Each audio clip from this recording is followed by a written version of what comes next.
Meet Akira Tendo. He's fresh out of college, built like a rugby player, and practically buzzing with energy. He just landed a spot at a major TV production company, securing his dream job. On day one, his expectations are through the roof. He is already picturing himself directing high-profile commercials and even rubbing shoulders with A-list celebrities and catching the eye of his charming new coworker, Miss Otori.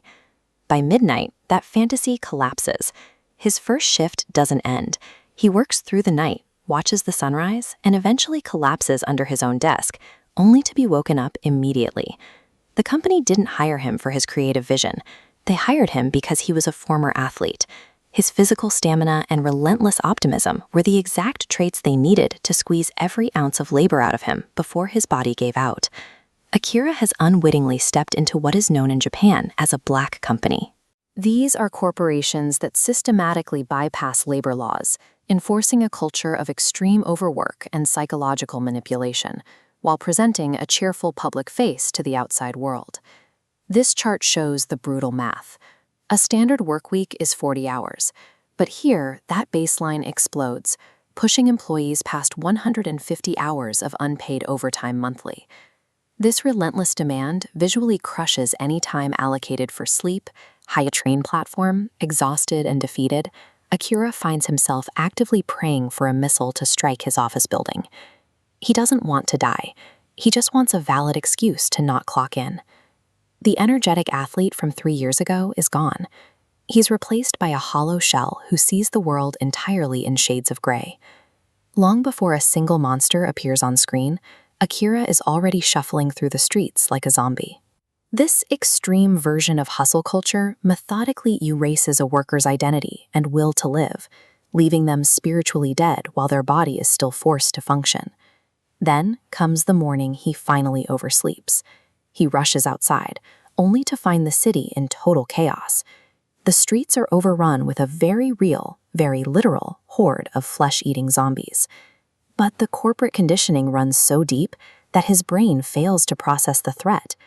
Dodging the undead, his immediate panic is about missing his shift, angering his boss, and figuring out how he's going to pay for his bicycle parking. Then the realization hits him. If society is collapsing and everyone is getting eaten, he doesn't have to go to work today.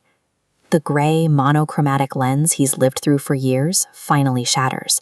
He notices the deep blue of the sky and the vibrant green of the trees, even as they're splattered with the brilliant, saturated red of fresh blood. For a completely burned-out employee trapped in an abusive system, the literal end of the world is a genuinely preferable alternative to facing another day at the office. Before Akira can move forward, he decides to settle the scores of his old life.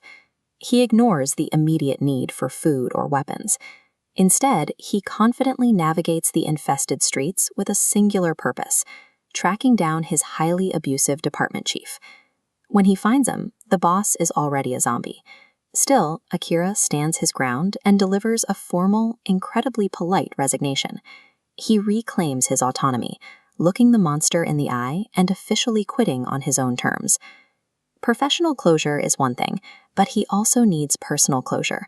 He risks his life again to visit the apartment of Miss Otori, the coworker he's had a crush on since day one. He discovers that she, too, has turned. Without hesitation, he confesses his 3 years of hidden feelings to her zombified face.